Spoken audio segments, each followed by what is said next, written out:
Muito bem, pessoal, vamos conversar um pouquinho sobre alguns temas de redação que podem aparecer na prova do Enem.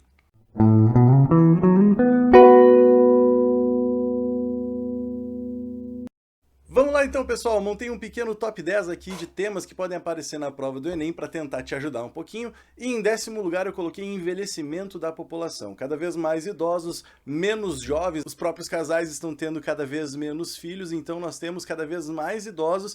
E como que a gente pode colocar e inserir esses idosos na nossa sociedade, inclusive mercado de trabalho e o próprio estilo de vida dessa faixa etária mais velha.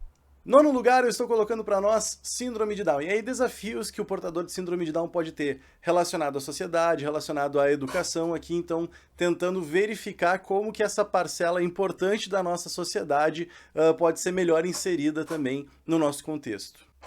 Oitavo lugar, coloquei aqui maus tratos aos animais, sempre pensando que os animais fazem parte da nossa sociedade, daí aqui a gente pode pensar. Duas partezinhas aqui, né? Primeira delas, estamos cada vez mais com veganos e vegetarianos na nossa sociedade, tudo isso relacionado a maus tratos aos animais, mas também aqui faço um apontamento sobre os animais domésticos também, abandono de cachorro, abandono de gato, o quanto isso pode ser prejudicial para o desenvolvimento da nossa sociedade. Sétimo lugar, eu estou colocando aqui um tema que eu acho que se eu não colocasse eu ia me sentir culpado, né? Que é o EAD no Brasil, justamente porque a gente está vivendo uma pandemia, então muita gente teve que se adaptar aos estudos em casa, os estudos à distância, o quanto a gente pode ter desafios para a implementação do EAD no Brasil.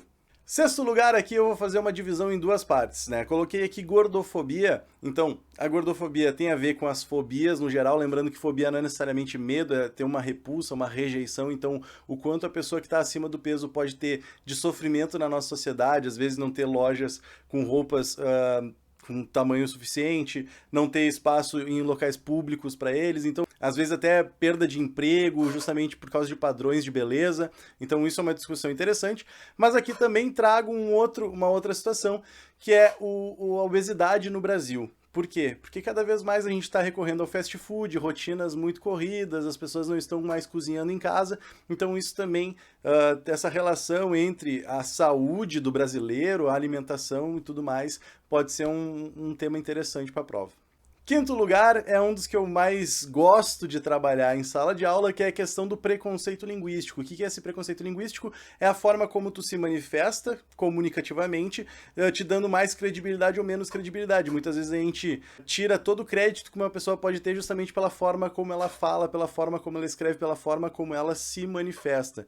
Então, às vezes elencar isso num patamar de essa pessoa é melhor do que essa pessoa pela forma como ela fala, tudo isso é muito problemático e é uma discussão muito interessante também. Quarto lugar, aponto aqui para nós a dependência tecnológica. Claro, cada vez mais a gente está ligado nos computadores, cada vez mais a gente está ligado nos celulares, o quanto isso também pode atrapalhar o desenvolvimento da nossa sociedade, né? A falta de tato, a falta de conversa, o olho no olho, tudo isso pode ser bem interessante de se discutir, o quanto pode gerar um afastamento das pessoas, apesar de aproximar as pessoas em momentos como o da pandemia, né? Então essa dependência tecnológica, o quanto a gente recorre para celulares, computadores, o quanto a gente está ligado na internet, pode ser bem legal também de aparecer na prova. Chegamos agora então ao nosso top 3 aqui, os 3 que eu acho mais prováveis de aparecer na prova. Em terceiro lugar, eu aponto o cyberbullying. O que é a questão do bullying? É o quanto tu rebaixa outra pessoa com palavras, até às vezes chega a questões físicas também. Só que aqui a gente vai trabalhar o cyberbullying. O que é o cyberbullying? É o quanto as pessoas usam da internet, usam das redes sociais para manifestar opiniões grosseiras, para xingar algumas outras pessoas, para fazer mal a outras pessoas. Então, muitas vezes as pessoas usam esse esconderijo, usam essa máscara da rede social para falar o que querem, muitas vezes sem ter noção das consequências negativas que isso pode ter para outras pessoas.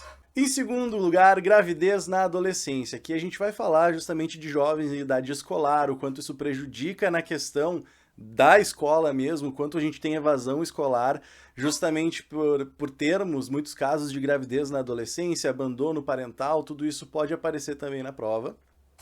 E aqui vai, então, o meu primeiro colocado, que é a importância da alfabetização na construção de um indivíduo. Por que que eu estou pensando nisso? Justamente porque tem a ver com essas questões de a gente estar cada vez mais se manifestando na internet, cada vez mais a gente está lendo, a gente está escrevendo, só que a qualidade dessa nossa leitura, a qualidade dessa nossa escrita, ela não está melhorando necessariamente. Então essa alfabetização, ela vai muito também dessa importância do indivíduo conseguir se colocar na sociedade, colocar as suas opiniões, poder ler contratos, poder escrever, poder, enfim, participar da sociedade num geral a partir daquilo que ela lê e daquilo que ela escreve.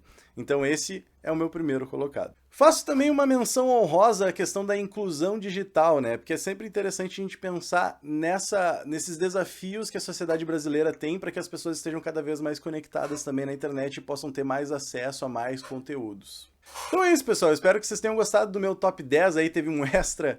Não tenho a intenção de acertar o tema da redação e depois ficar dizendo que eu acertei o tema, até porque eu coloquei 10, né? Assim fica muito fácil também de dizer. A minha intenção com esse vídeo é te dar algumas formas de estudar, alguns direcionamentos de estudo para que tu esteja preparado para a prova do Enem. Não há nenhuma garantia de que algum desses meus 10 temas aqui apareça na prova, mas se aparecer eu vou ficar feliz de ter te ajudado.